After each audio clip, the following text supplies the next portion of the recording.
So let's begin by generating a broad altruistic motivation, drawing on the minds of refuge, confidence, and bodhicitta.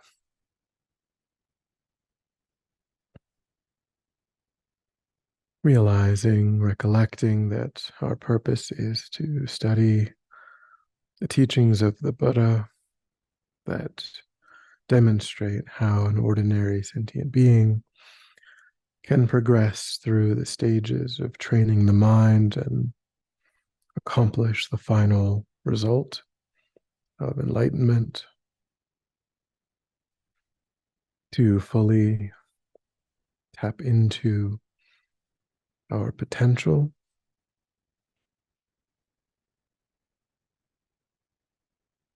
to accomplish for ourselves what the Buddha accomplished and what countless sentient beings have accomplished, both relying on Buddha Shakyamuni's teachings and even going back before other Buddhas, other wheel turning Buddhas, relying on the methods.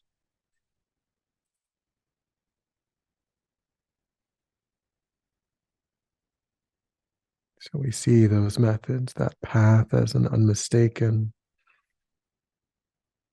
reliable, repeatable, dependable inner technology for accomplishing the state of enlightenment. And the purpose of this state of enlightenment is to be of benefit to sentient beings.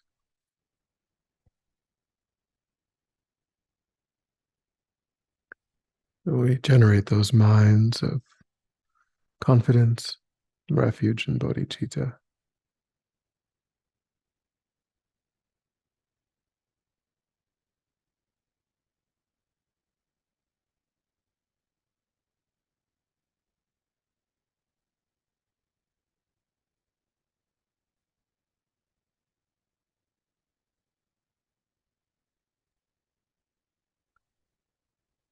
Right. So we are up to day 269. Any questions that have come up before moving into day 269? Venerable, I'm not sure that it fits in with with anything, but do you know what where do memories abide? Are they in the coarse mind, the subtle mind, and why is it that some people that aren't Buddhas seem to remember at least parts of past lives? I'm just wondering where memory flows. Yeah, so I mean, it's definitely true that Buddhism asserts that memories are accessible between, between lifetimes. So they they must be imprinted in some way in the subtle mind, because that's what travels from lifetime, the very subtle mind, because that's the only thing that travels from one life to the next. I mean, of course, we would, they're created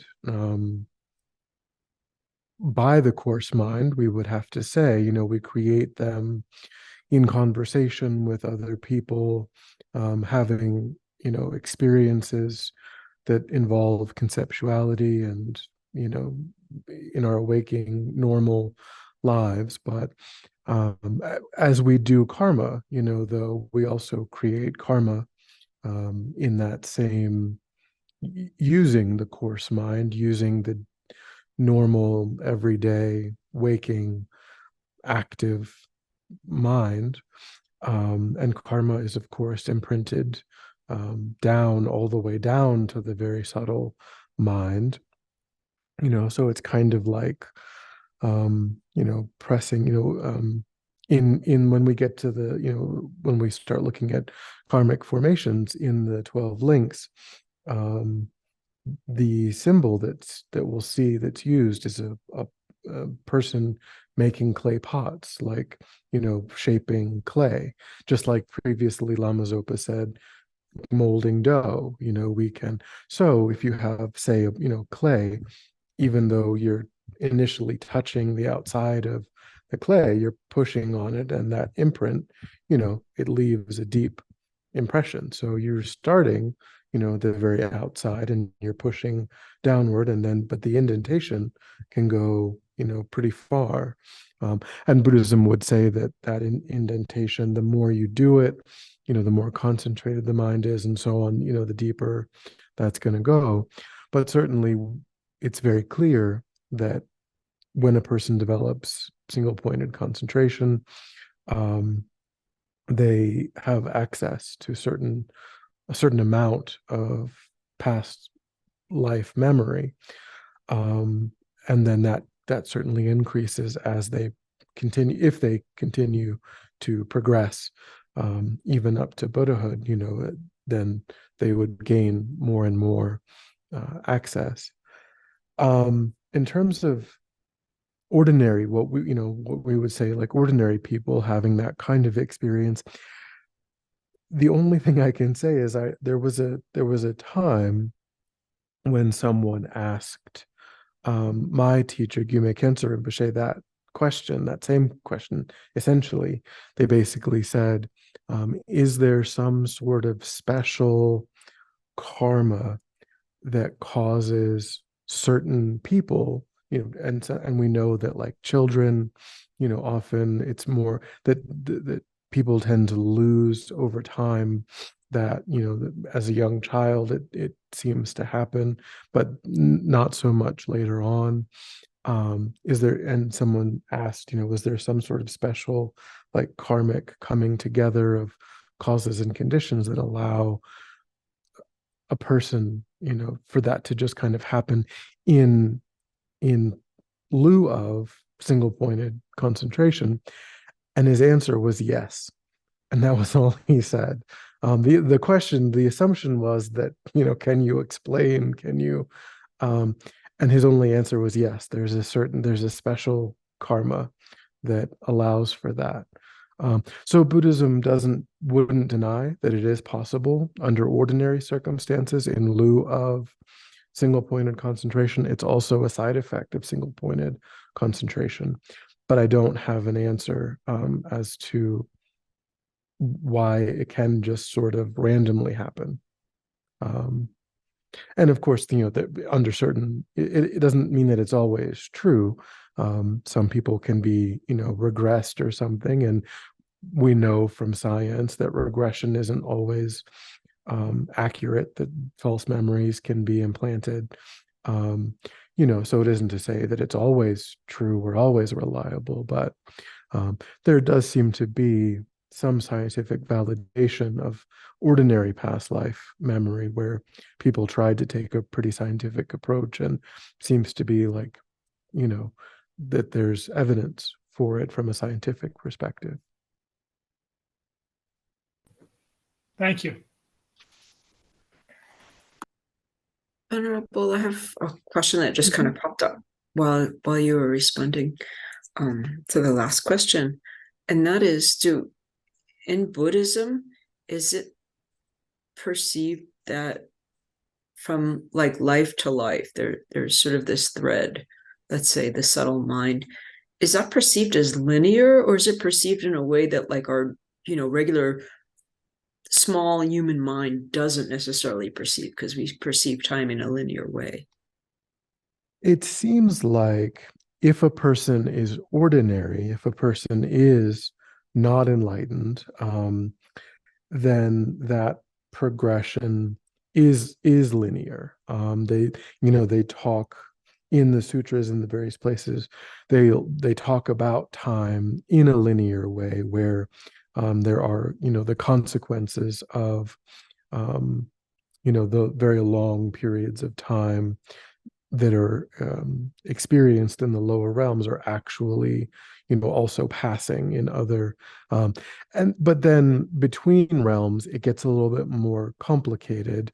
The amount of time that can pass in one, it seems like relativistic in some ways, where, for example, um, I think it was Asanga took, spent like a morning in Sukhavati, receiving teachings from Maitreya, and a longer period of time. When he came back, a longer period of time had passed in the human realm, or a shorter, so it's when you're comparing from one to another, it isn't exactly the same. But um, when a person dies, that consciousness can only inhabit one form at a time.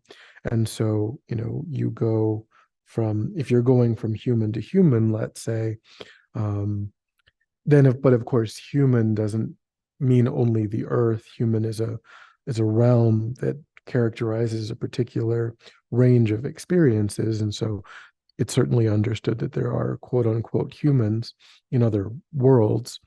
And you could certainly take rebirth there rather than on the earth. And that particular place could be in a different state of technological development as compared to the earth. A Buddha may or may not have appeared on that world, so the teachings may or may not exist.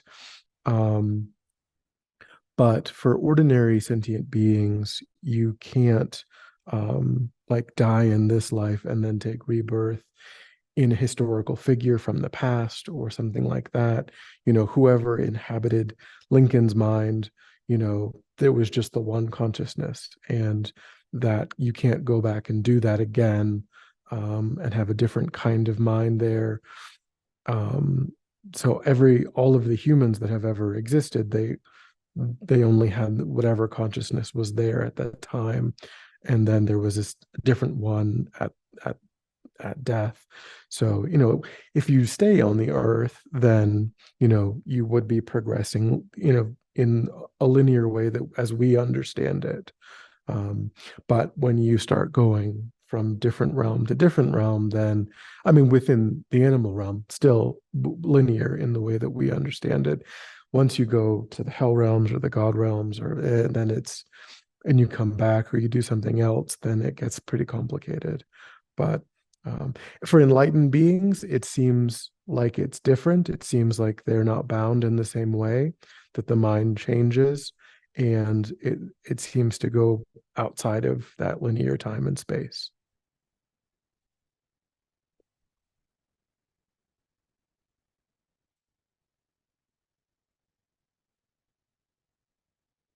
Okay, so day 269, a quotation. We just covered ignorance, the first link of the 12 links. We looked at ignorance both as the root delusion and also as the first the first link in the 12 links of dependent origination. And that was the blind man, with the cane or the walking stick. And so here, the quotation is: ignorance motivates karmic formation, the compounding actions which leave karmic imprints on the mind. And then the explanation: ignorance, again, says, generates karmic formation, which is symbolized by a man producing clay pots. So I'll briefly share the 12 links. So this again was ignorance, the first link, and then here we have the second link, karmic formations, the potter.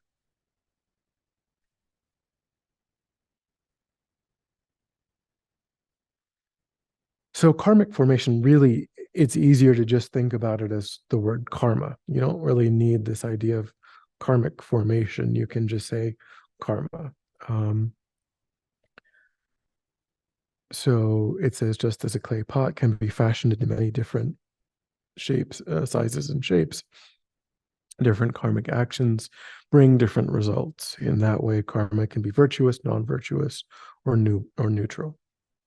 So, and so of course, the 12 links is talking about from the perspective of an ordinary sentient being like us, and so necessarily karma or ignorance, is present in the mind. Ignorance is, again, one of the three root delusions. So necessarily, everything that we do is influenced by ignorance, fundamental ignorance, particularly.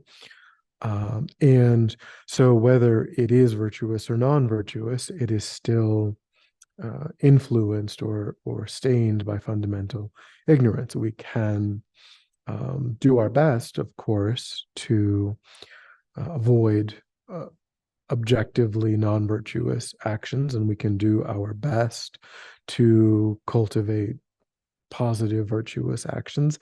In either way, though, ignorance, because it's the first link and it's the root delusion, positive and negative karmas are going to be stained by that ignorance, meaning that even if it is a virtuous action, still we're going to engage in it with the view that we, as the agent of the action, inherently exist from our own side, and the action is something that inherently exists from its own side, and that the sentient being that we're acting in relation to is a sentient being that exists inherently from its own side.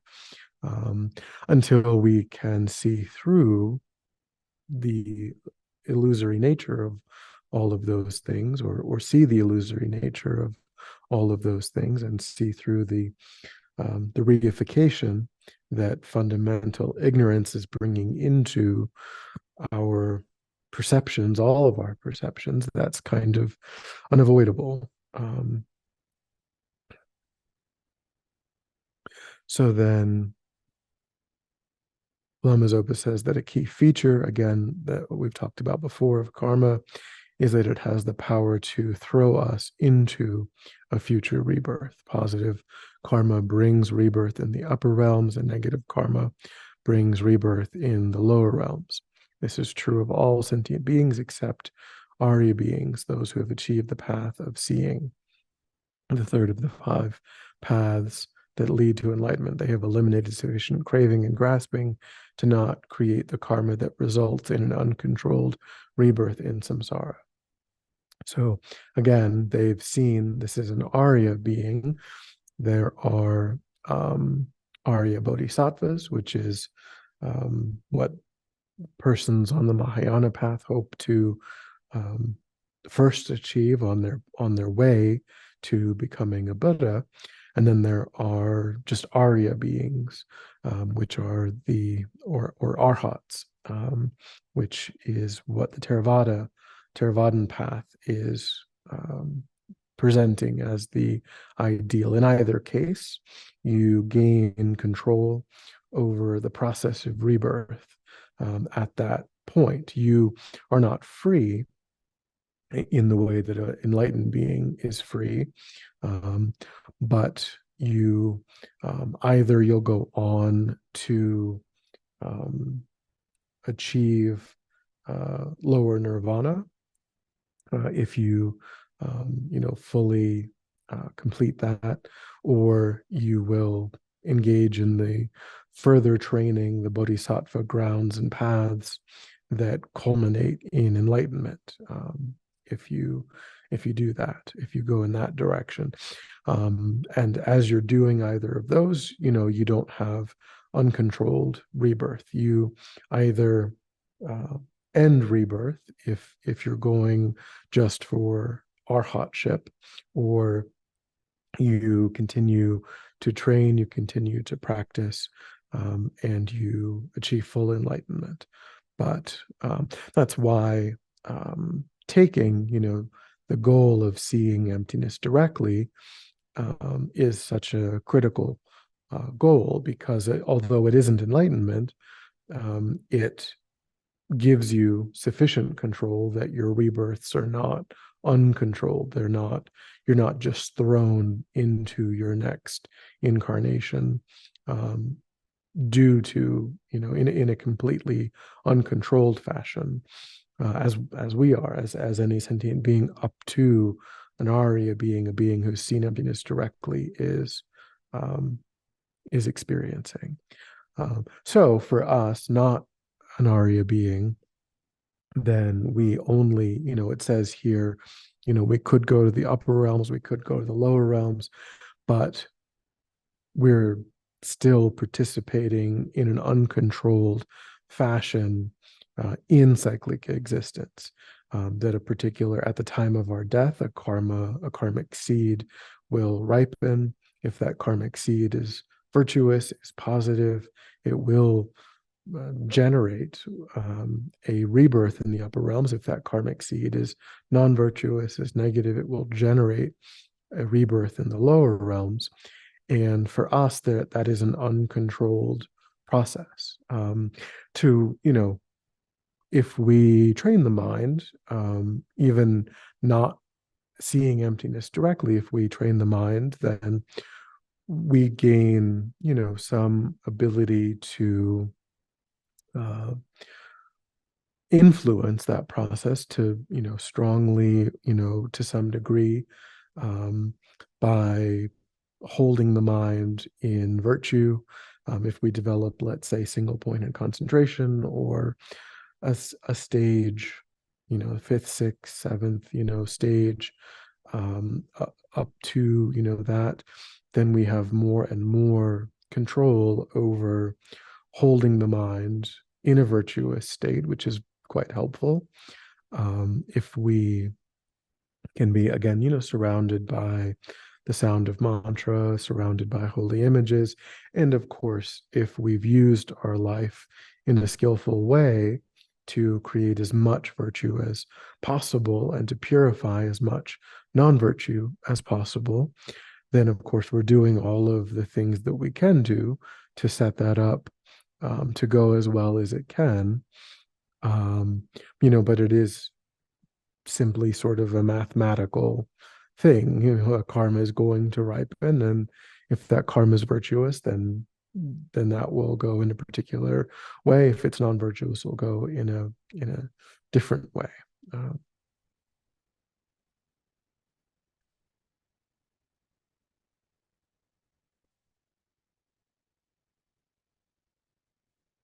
So then, any thoughts or questions on that?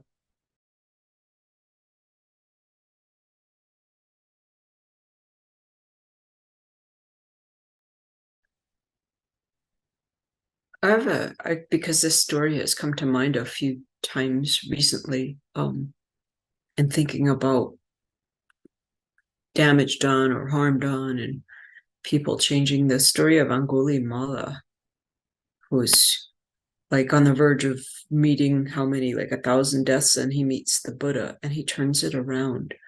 Mm-hmm. I realized that it can be a parable, but how does that relate as far as commitment? Where does someone how does someone just bring that depth of commitment? Is that because he met such a powerful being? He met a Buddha, he met this great teacher. Yeah, I mean, certainly, I don't, being able to meet a wheel turning Buddha, that's a very special thing. I mean, of course, we can, there's certainly enlightened beings on the earth now, but none of them are specifically wheel turning Buddhas, which is a very special kind of fully enlightened being. But of course, even just meeting, having access to great beings is very powerful.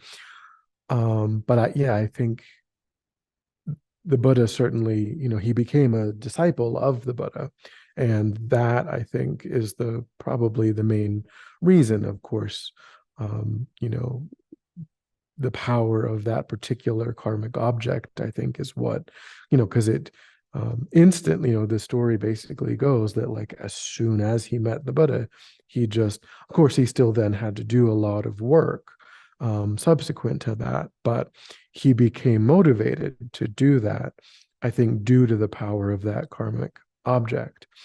And there's other examples, I mean, that don't necessarily depend, like Milarepa, also engaged in a lot of negativity as an early, and then he met his teacher, he met Marpa, who maybe was enlightened, potentially, if not enlightened, certainly highly realized. But also Milarepa was able to overcome, great harm, great harm that he created as well. And so, but of course, very difficult. He had a very difficult time doing that. So and I don't know that there's a description of like in the same way that all of the things that Milarepa had to go through to do that. I don't know if they tell a story that's similar for Angulimala. But basically, if we look at Milarepa, we can see that he made it pretty difficult for himself. It was possible he could do it, but he certainly had to go through a lot of hardship to achieve that result because of the harm that he created earlier in that life and that kind of. So, it's definitely true that the Buddhist presentation is not moralistic. It isn't like, it isn't the same that, oh, that person, they get what they deserve and they're a terrible person. And so it's sort of like this fate, that they're going to meet because of these terrible things. It's an energy that they've laid down in their mind, and that energy has to be dealt with. But if they can put together really strong antidotes, then that becomes possible. So that's good news, I mean, of course, in one way, we kind of have this idea that, well, if a person does terrible things, then they should just go, they should experience some terrible result. That's kind of an impulse that we have. If someone is like you said, they murdered 1,999 people, we kind of don't want them to achieve enlightenment in a way. That's sort of an impulse that we have. But the being that's going to inherit that is in a real way kind of a very different being. The hell being that's going to get created, they don't remember doing it. They're not directly responsible. The causes and the conditions that were present in Angulimala's life that led to that, and in the same way, the causes and the conditions that are present in the mind of a serial killer, or someone who just steals a lot, or maybe just kills one person. Maybe there's all kinds of internal and external causes and conditions, and if we had experienced them earlier in our lives, we might very well have engaged in similar actions, given the stresses and the lack of support and the karmic tendencies that they inherited. So it's very much not a moralistic framework. So we really shouldn't wish for, because also that's very harmful for our generation of bodhicitta to think along those lines. When we say may all sentient beings, we're talking about the killers and the rapists and the serial murderers and the arsonists and because there's no value in their suffering, the suffering that they are setting themselves up. They are putting all of the dominoes for suffering into place by engaging in those actions. But the being that experiences that suffering is I mean, of course, it's the same mental continuum, but it's really quite different in many ways. The sufferings that we experience in this life were created by beings in previous lives who engaged in unskillful actions. And we don't want, we don't know why we got that illness, or why, we had to have such a difficult time, finding resources, or, whatever it might be. That's a karmically established process that was set in motion by some other ordinary sentient being who engaged in unskillful actions. And it's not fair that we are inheriting that. And so it's similarly not fair that some hell being has to come into fruition due to, these sorts of things. Um, so this is another example of these tangents where I forget what I was originally talking about. I appreciate it, because I'm just going to interject two short things. I'll try to keep it really short. It makes me think of the film Dama Brothers, where they have brought, I think, Vipassana to a prison, and these are people who are externally appear hardened by their lives and what they've done, and as they start to meditate, they are coming to terms and experiencing that. They're humanizing themselves, and that gives them an opportunity to shift directions. And the other thing I'm thinking of is this sort of background talk of restorative justice, just that people coming to terms instead of shutting them away. And I know that's tangential for me. I guess I wanted to think about Angulimala and also Milarepa, because it is inspiring. Like, yes, people can have come from these extreme states, and with a determination, and maybe that's karmic too, how they come to that motivation, but change is possible. And I mean, I think that's a positive thing. Yeah.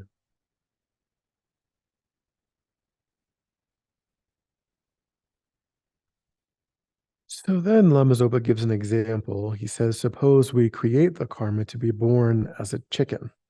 This is a karmic formation produced by ignorance. As soon as ignorance has created the action, the karmic imprint to be born as a chicken is left on our consciousness. Just before death, craving and grasping arise for a further existence. If the karma to be reborn as a chicken is the strongest imprint on our mind stream, then this is the link of becoming that we will experience. From this inevitably follows rebirth as a chicken, as well as all of the other suffering results.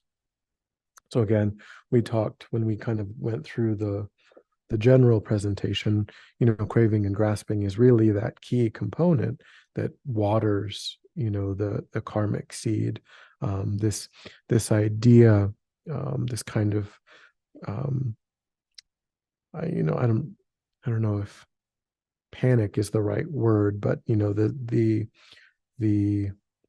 at the time of death, that sense that things, that what we're holding on to is dissolving, and we find that so difficult. We have this craving and grasping of just wanting more, just wanting, just feeling like there's a real separation, there's a real falling away, and finding that intolerable, finding that something that we can't just experience.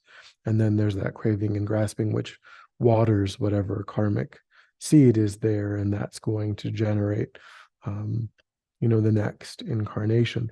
And that is true whether it's a negative example like this, or even if it's a rebirth that's positive. Still, it's watered by craving and grasping, because the only options that are open to us are within cyclic existence, one of the six realms. There's no other choice, unless it's a special case where maybe a karma is ripening for a Pure Land rebirth, but that's sometimes happens. But generally, it's a rebirth within, the upper realms, the desire realms, or the form realm, or the formless realm, or the lower realms.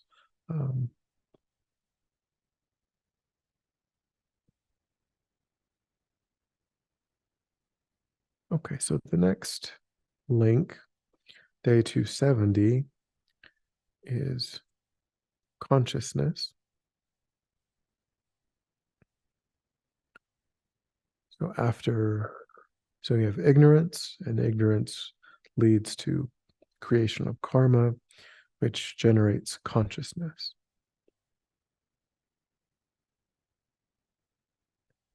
And this is the consciousness, the consciousness that arises in the next rebirth. So I'll share, it says here, symbolized, this is the third link, it's symbolized by a monkey with fruit in its hand swinging from tree to tree. Share.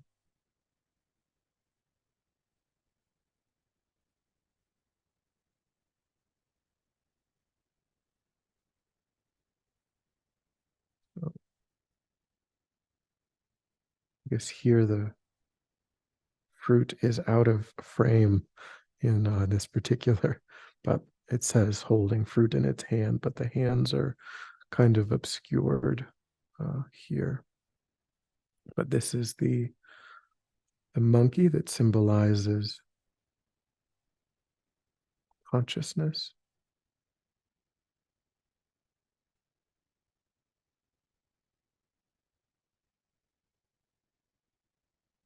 Okay, so this, it says here, so the quotation, consciousness holds all of the imprints for happiness and suffering and carries them from life to life. That's the quotation. And then the discussion, it says that representation, the monkey, demonstrates how consciousness bearing karmic imprints connects past to present and present to future. So it's kind of this, with the monkey kind of always being in motion, you've got maybe the monkey's holding on to the past branch, and then the monkey's reaching out to the next branch, and then he's grabbing the next branch, and then, the hand behind is moving. So it's this kind of constant swinging from these linkages from life to life. It says consciousness functions as the relationship between our past karmic actions and our present life's experiences, and between our present life's actions and our future experiences. So this is sort of the container of our experiences. In the context of the 12 links, consciousness refers to the principal consciousness with its attendant throwing karma, the specific karmic action that projects the mind into the next life, ripening to send us into a particular rebirth. It says it is ignorance that creates the karmic formations, which are then all carried on the consciousness. If there were no consciousness, the rest could not happen. Just as a monkey jumps from tree to tree, so consciousness goes from life to life. Consciousness is the result, and consciousness is the cause. It says our consciousness holds billions upon billions of karmic imprints, which are the result of all the positive and negative actions, both large and small, that we have carried out over countless lifetimes. Many of these imprints have the potential to create a particular future rebirth if they ripen at the moment of death.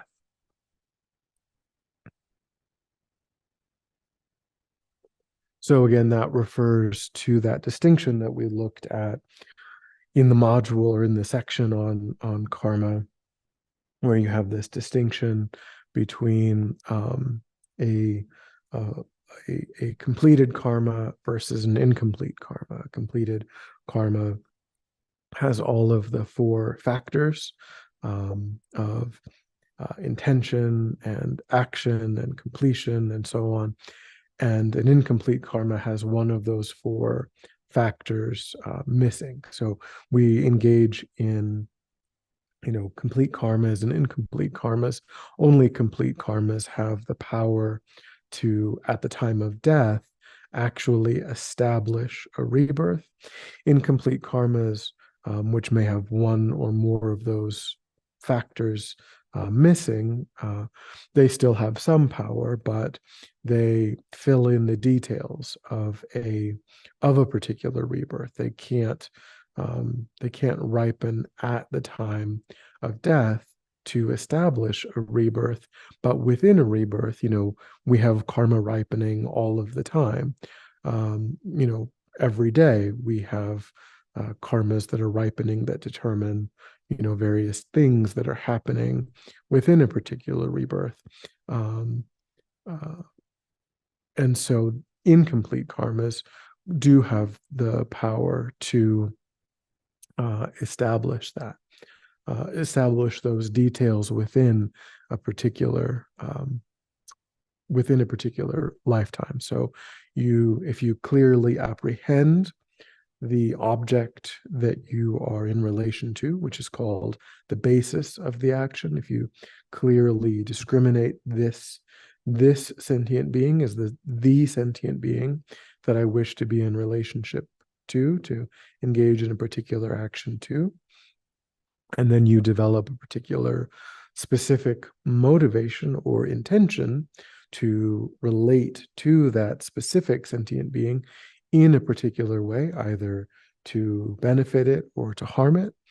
And then you engage in some path of action intended to bring about that motivation. So you see the spider, and you're seeing a specific spider in your home. It's not just all spiders. There's one spider. It's the spider in your kitchen. You develop the positive wish to help the spider out and to relocate the spider into a natural environment. So then you would go about some path of action. You would get a cup, you would get a piece of paper, you would assemble what you need to carry out that intention, that motivation. So then you're engaging then in that. You're putting the cup over the spider, you're being very gentle, you're carrying it out into the grass, and you're shaking it kindly into the grass, maybe even reciting mantras as you're doing that. Maybe blowing on said spider after having recited mantras would be most excellent. And then you observe that the spider is happily living its best life in the grass outside. So you've created a very positive, fully complete karmic action.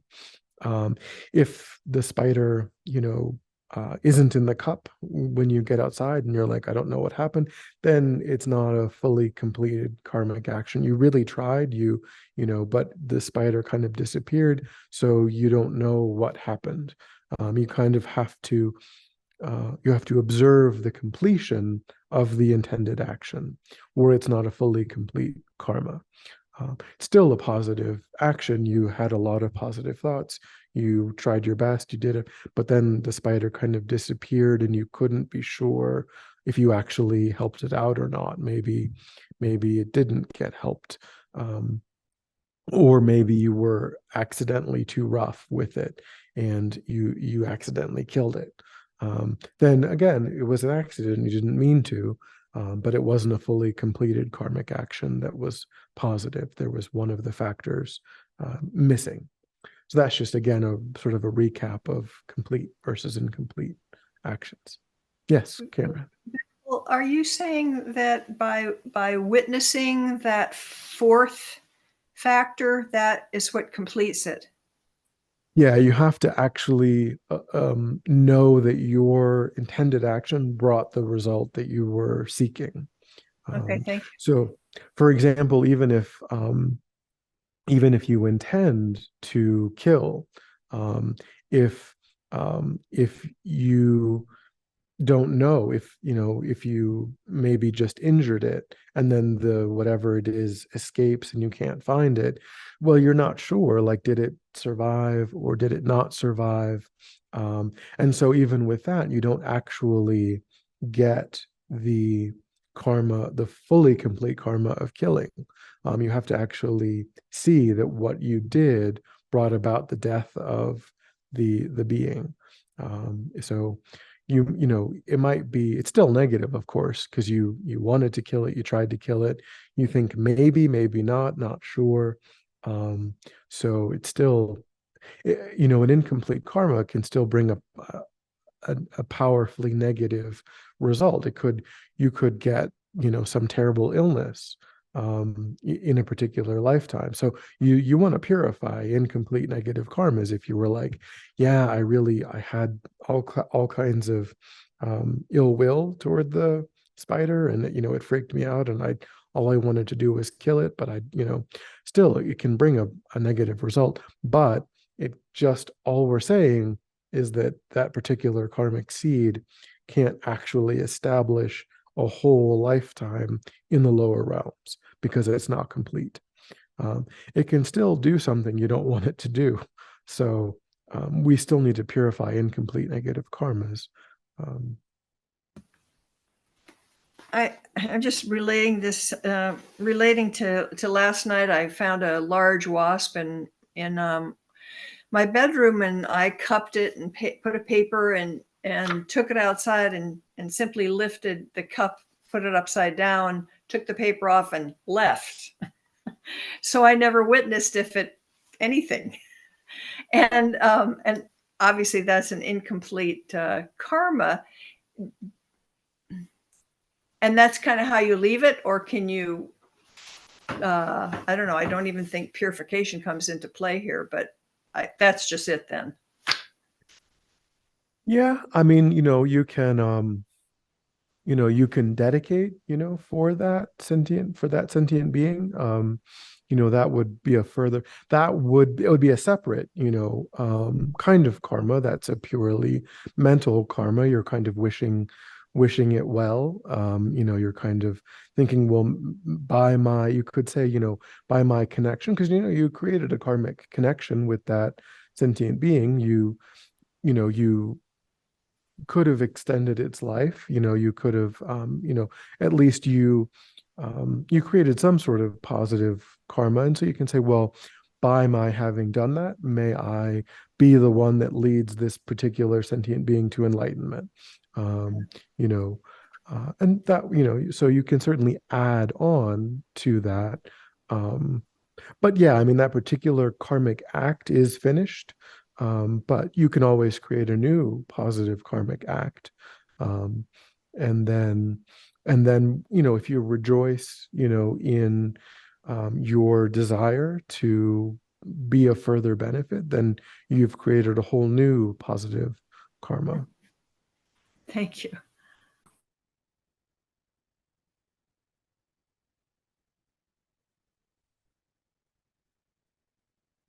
Okay.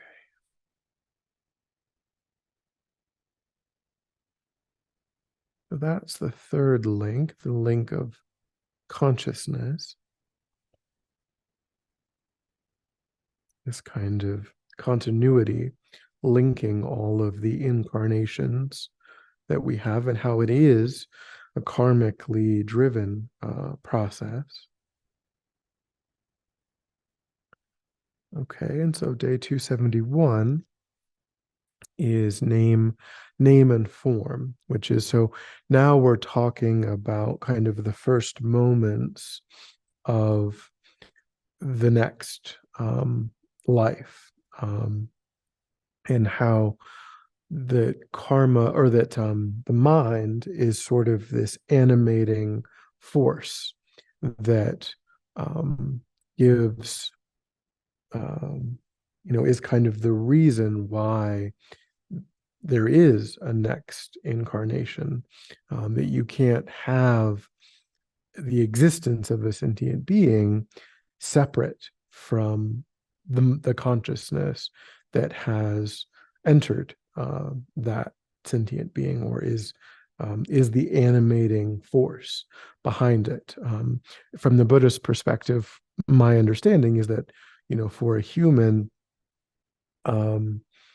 rebirth, for example, you know, that the mind enters the I guess, zygote at that moment. I don't know what that, the first sort of cell division, that, without consciousness entering that, you really wouldn't have that process unfold. You wouldn't have that process of cellular division going on. You wouldn't, it's really the consciousness that is the animating energy that allows for that progression to take place. And of course, that progression can stop at any time, due to injury, due to illness, due to any kind of external, result. And then, of course, that what that means then is that body and mind separate. And then mind is now going through some other process, but that it is the kind of baseline animating energy that permits that process of what becomes the fetus and then the infant, I guess. It's all kind of driven by the animating energy of the consciousness, the mind. So this is called name and form, is the next, this beginning of this process that is occurring, for a human, really essentially at the moment of conception. So again, and this is characterized by a man rowing a boat, or symbolized in the 12 links. So we'll, did I close that? I did close that. One moment.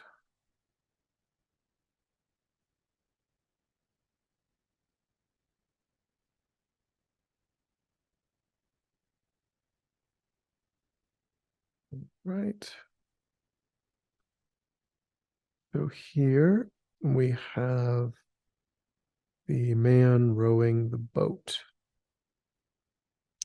which is the symbol for name and form, which is again just below the monkey, just on the top, and then the man rowing the boat is below.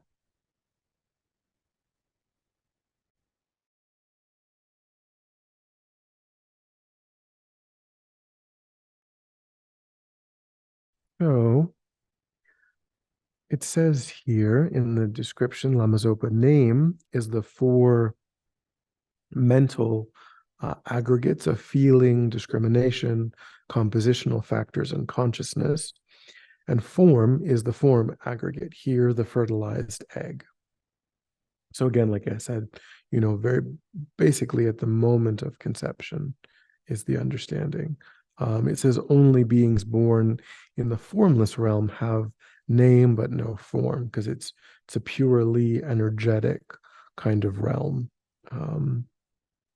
Just as a rower requires a boat, oars, and a river, and so forth, so the I that is the center of our universe requires name and form, or the 5 aggregates. Wherever the boat goes, the person goes. Wherever the aggregates go, the I, which is nothing more than the name given to those aggregates, goes. And just as the boat is temporary, nothing more than a means to get the rower across the river or lake, the body is also a temporary home for this traveler who moves from one life to another. Like an overnight lodging house, the body is nothing to get attached to. Goes on to say, in the case of a mammal, name and form occurs at the coming together of consciousness and fertilized egg to begin the process of gestation. It's the very beginning of the being we are in this life, before the 6 senses have been developed. And then it says, unfortunately, we bring the delusions with us in the form of the karmic imprints from our previous life. A human rebirth is very fortunate, but nonetheless is still caused by delusion and karma. From the first second of conception, the aggregates we take on are born from the seed of delusion and karma. So we have, basically, this is saying the body mind complex that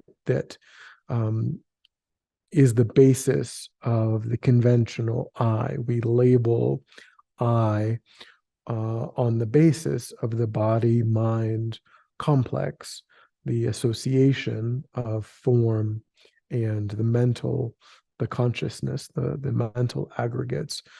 So we have physical aggregates, we have mental aggregates, and for us, we've appropriated this particular physical form, and the animating force for that process was the mind that existed prior to the moment of conception, and then became associated with the physical form at the moment of conception.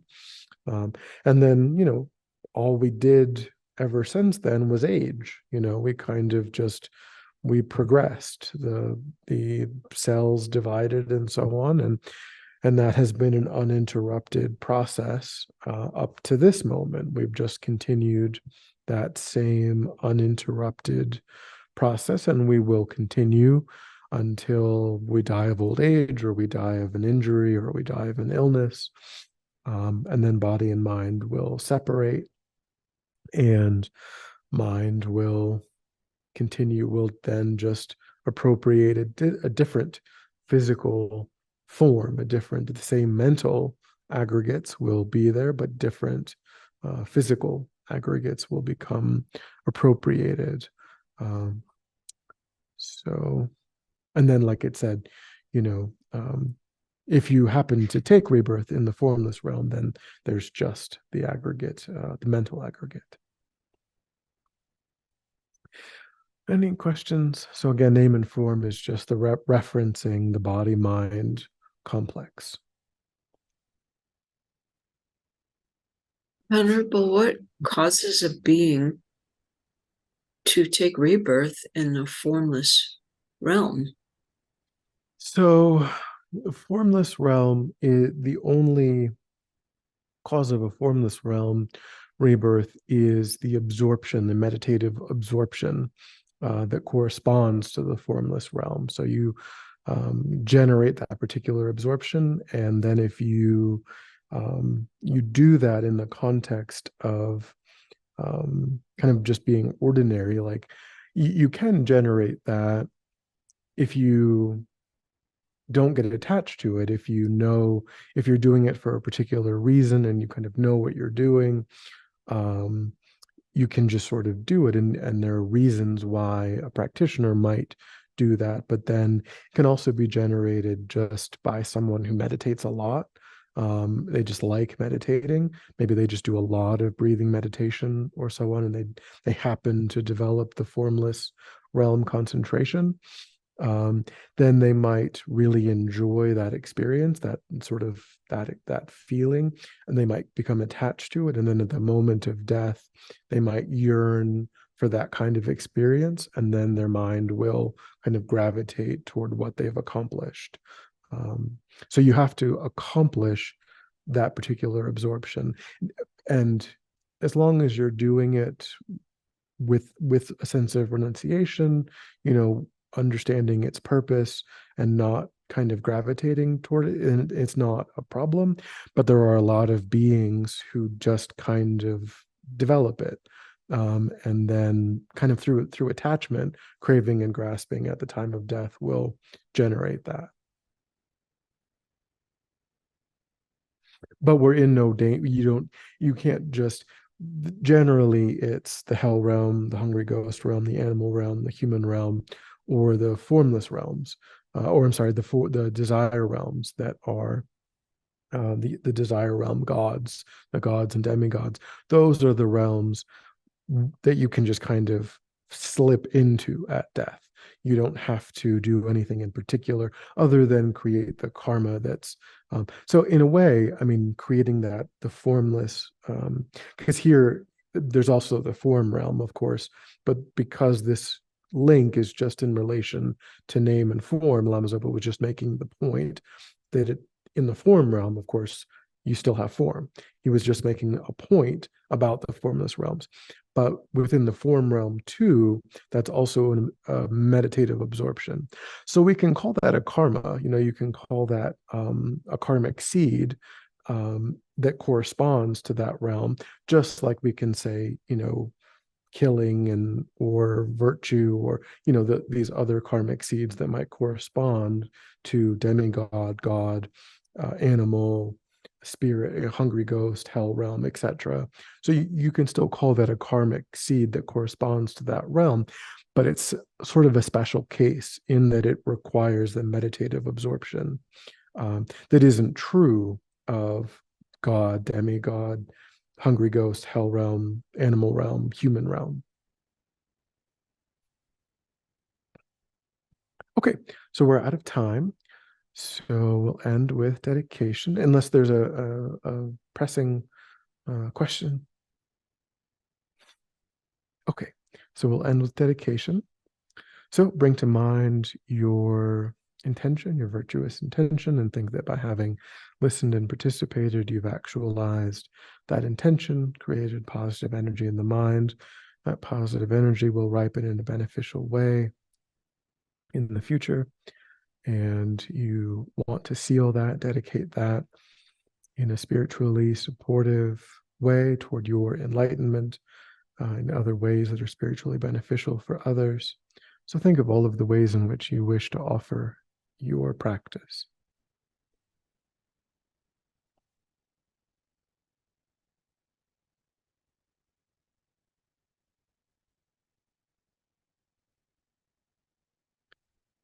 All right. So have a good weekend, and I will see everybody on Monday.